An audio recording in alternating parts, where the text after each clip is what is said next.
Ich heiße Sie herzlich willkommen in meiner Hals-Nasen-Ohren-Praxis im Medical Center Schwerte, unmittelbar neben dem Marienkrankenhaus gelegen. Wir bieten Ihnen die komplette Diagnostik der Hals-Nasen-Ohren-Heilkunde auf dem neuesten Stand der Medizin.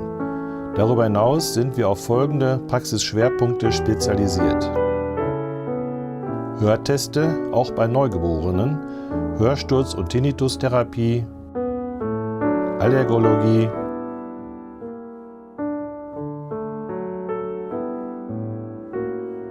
Ultraschalldiagnostik,